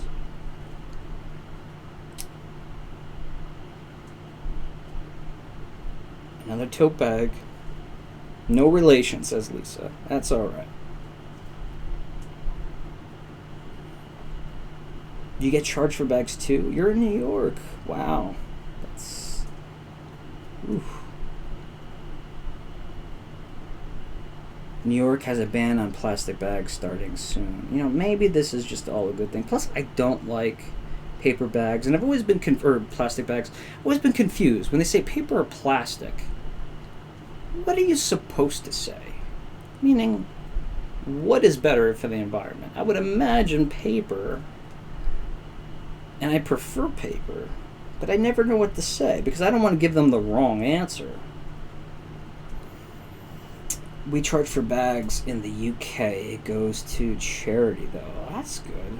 Look at that. Speaking of which, this is another good question for you guys.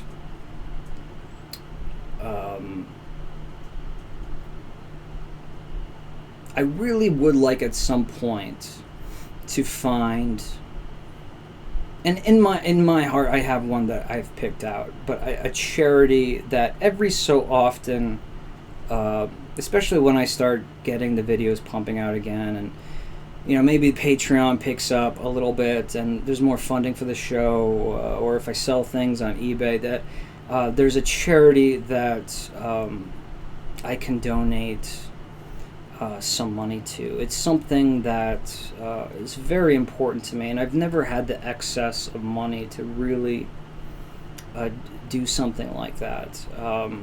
But if the group of us as friends working together, if I somehow can create stuff for you guys, get a little gift, raise a little money, maybe a little bit of portion of that can go to some form of charity. Again, I have my kind of top 3 picks, but my question to you guys is, let me know, again, in the comments, email. Probably the best thing to do is the Facebook group. This is a great topic of conversation. What charities would you most like to support? All charities, I'm guessing 98% of charities are all for great causes. But what would be a good one for the Candle Enthusiast?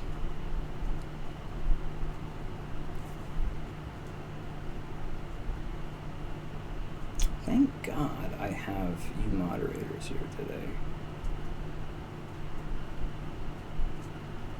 And when I'm viewing these, am I exposing them to everybody?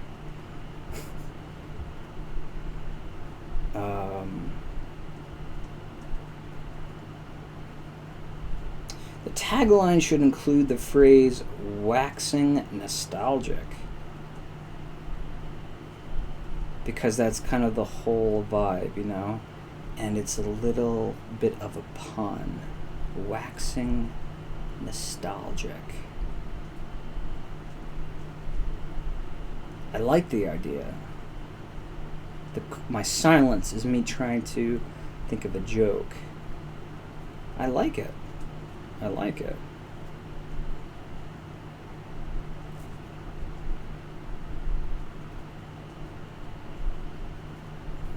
I work in a nonprofit industry and would love to be involved.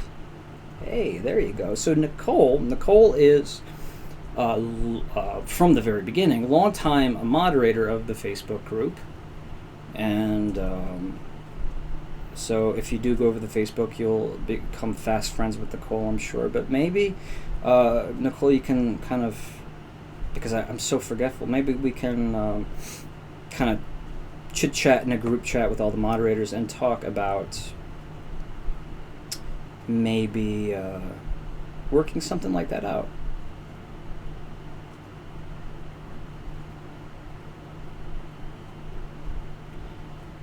Floral and Fall. I like that name a lot. You own Sirius Black Swan from Harry Potter. Very cool. Very cool. I mean, if I had the dough, I'd buy like the whole collection. But one's enough for me. But that's cool. Mental health charity. Be a light in someone's life. Absolutely. It's, I mean, I don't want to get off too much on a tangent, and I certainly don't want to go in any direction that's kind of a bummer, but even when I was a child,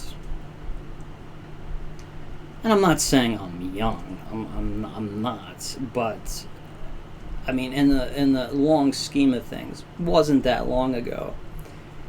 I think I was in 2nd grade, and I have no problem saying this. In 2nd grade, I think during like parent teachers thing, whatever they call it, they informed my parents that Shane, me, had it wasn't ADHD back then, but it was ADD.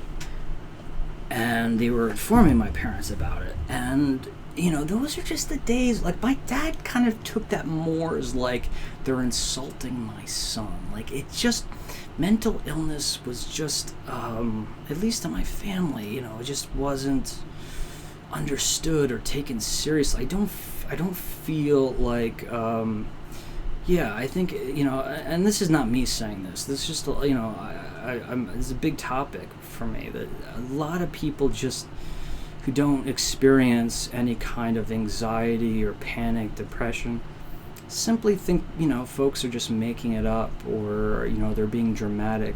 But it's a major, serious problem. And you're absolutely right. I think that would be anything involving mental health, not just to support it, but to spread awareness. And myself being, a person who has experienced my fair share of anxieties and insecurities, panic, and all that fun stuff in my life, and I've had to battle and conquer it. It's and it runs really, really deep in my family. So that's something that's close to home. I like that. Animal welfare charities, not PETA. Mental health charities, children charities, environmental charities would be good, relatively neutral topics most people could agree on. Has anyone heard of the Midnight Mission? That's my question. Because that's, I'm not saying that's like what I've decided, but that's one that I have been looking at that supports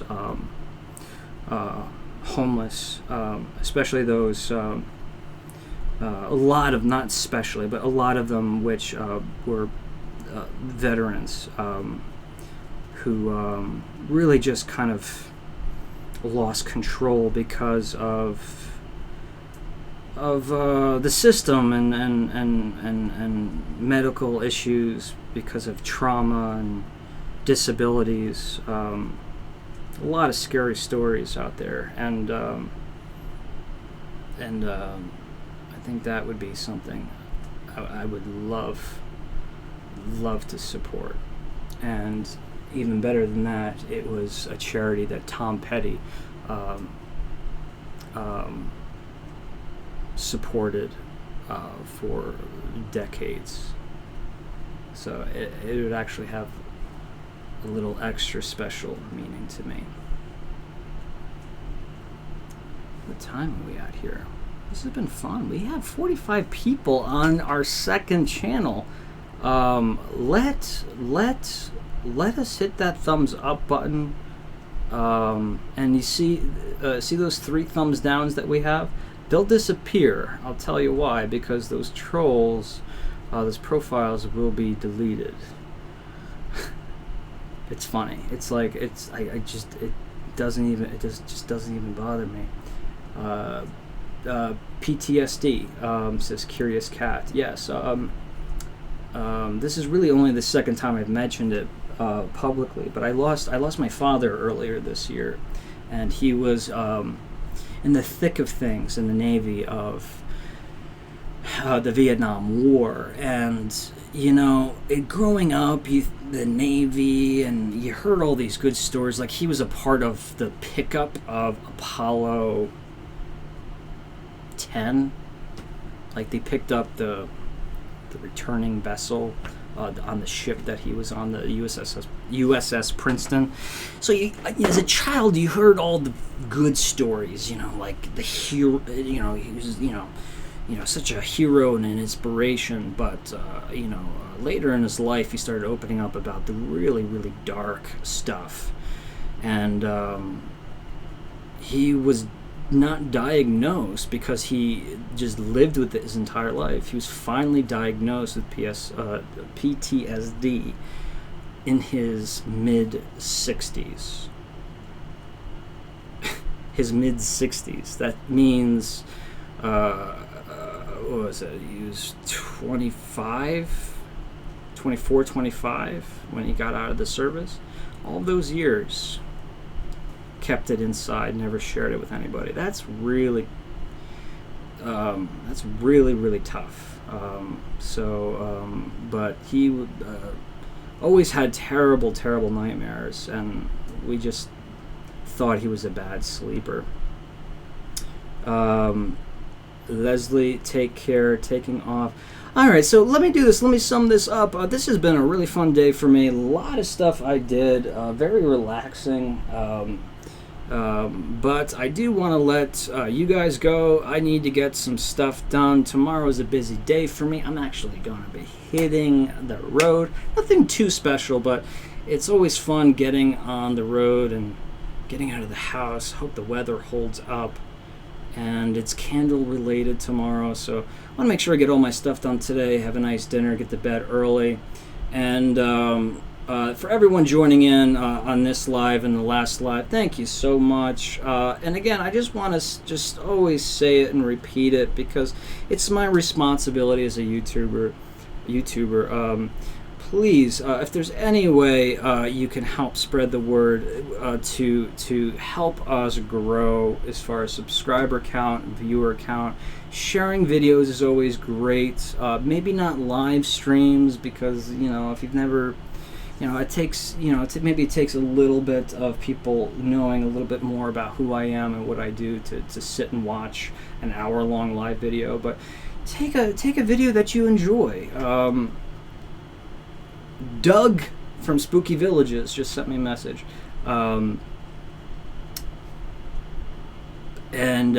Just pick your favorite video of mine, one that you think maybe your friends would enjoy, maybe share it on social media. Other things that are important. Now that things are picking up, now that money has being spent on future projects, I feel slightly more comfortable with putting it out there.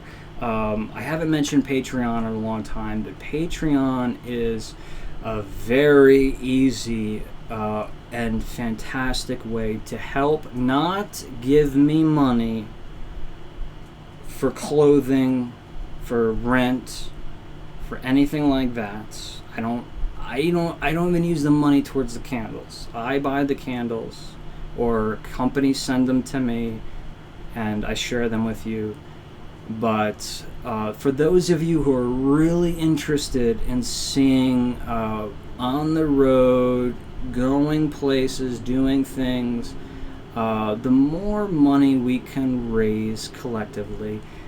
Again, it's not, think of it as a pledge. This is a PBS situation. All of the money is going back into the show. I can take care of myself. I can take care of my living expenses. But when it comes to the Candle Enthusiast, if this channel is ever really going to be a functioning machine, it has to fund itself. So I am going to draw your attention to patreon.com. If you go into the description section of any one of my videos, you'll find a link, and it'll if you just go to my account, it'll show you how you can donate $1 a month, which you might think is like, what's the point? I'm telling you, that's, if everyone donated $1, all of my subscribers, we wouldn't be here in this studio right now. We'd be doing something way more exciting than this.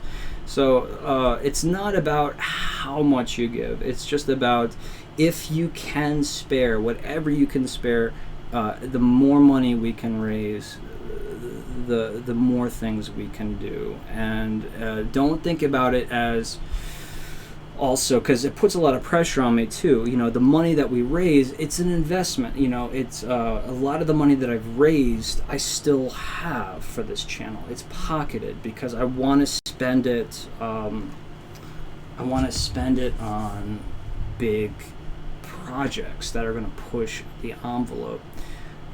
So think about it as an investment. Think about it, not an investment, but you being an investor, a producer, executive producer. But if you go on Patreon, the more it's like PBS. Like, there's different tiers.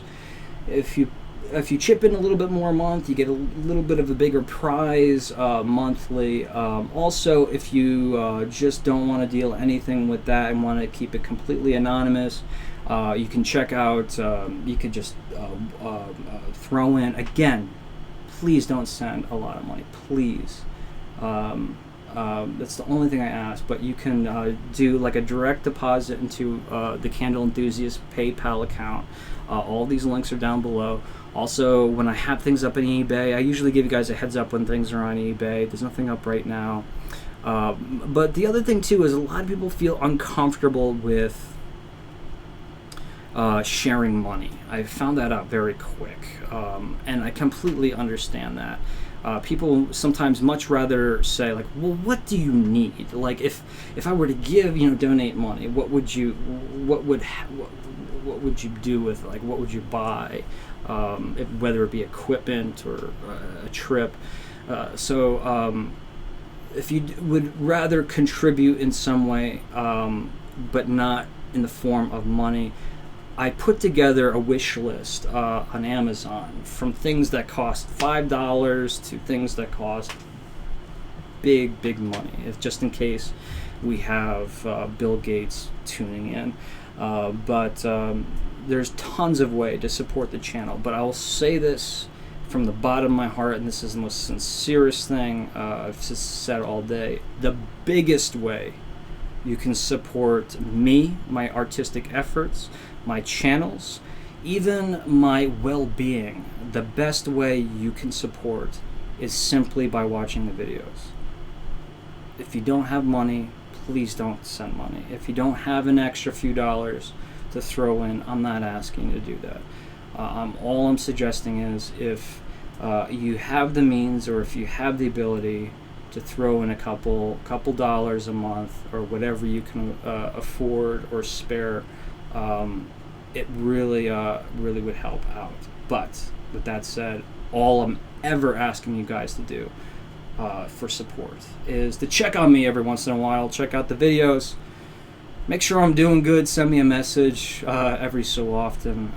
That's truly what means the most to me. What means the most to me is giving you guys good quality content, and to do that, I want to make sure that I'm getting back on the road and creating vicarious adventures where we can travel and do wild things together, and you can join me in the comfort of your own home.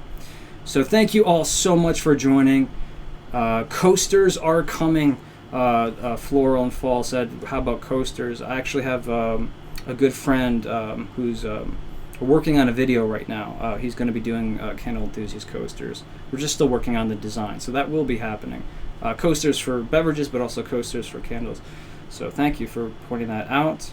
Tom, sorry, saying hey, but we're just signing out after the second live show. Great show, Shane, as always. Good to have you back. It means so much to me. Sunday evenings are not the same without you. God. I mean, I swear, sometimes, I swear, sometimes this kind of stuff, I won't lie, makes me want to cry. I'm all right with that. When my dad came back from serving during World War II, he had a nightmare. Had nightmares and night terrors. There was no name for what he went through then. That is scary, Lou. Because that is exactly what my father went through. I'm so sorry to hear about that. My father would wake up in the middle of the night kind of screaming that he couldn't find his legs because he was dreaming that his legs had been blown off. I mean, this is insane. Again, I don't want to talk about dark stuff, but again, since we are talking about charity, I think that I would love to really hear all of your ideas about that. So again, Patreon, Amazon wish list, PayPal, other plugs. Make sure you go over to the Candle Enthusiast, subscribe. If you're not subscribed to this live channel, please, we got to get this to 1,000 subscribers. We really do. And also the Facebook fan group. Big stuff happening.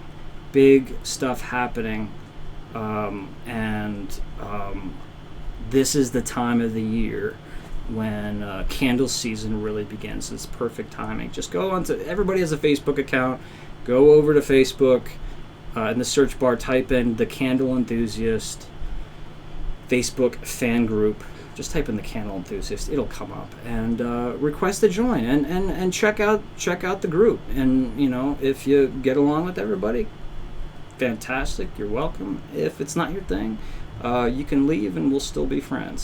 So I just want to make sure that I'm doing what I can to kind of keep that group, that bubble of enthusiasts, a very positive space. I'm very proud of what the moderators and Rachel have done with that group. That's it for me, guys. Thank you so much. You'll be seeing me soon. Like I said in my last video, I got some traveling to do. Looks like we're doing Kringle and Yankee Candle Village soon. I haven't been there since Christmas, so I'm gonna check out I'm gonna do my edited evaluations of the Farmer's collection there, and some of the new fragrances for the fall, and things like the unicorn candle.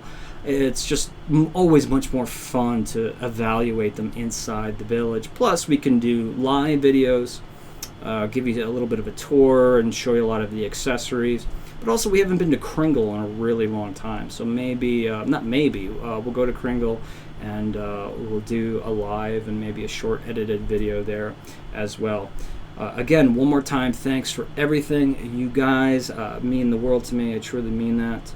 Everyone have a fantastic Sunday. Have a great dinner. If you have a few more hours of sun, make sure you go out and soak up that vitamin D, because that's what I'm going to do. Thanks so much, guys. Make sure you leave comments. Make sure you hit that thumbs up button. And like I said, pick your favorite video from not this channel, but the Candle Enthusiast, and try it. Share it on your Facebook, Twitter. See what happens. See if we can get a little bit larger crowd, especially on this channel. Once we hit 1,000 on this channel, I'll be quite happy, because then we can start doing out and about lives again. That's it for me, guys. Thanks so much. Any questions, you know how to get in touch with me. Have a great day.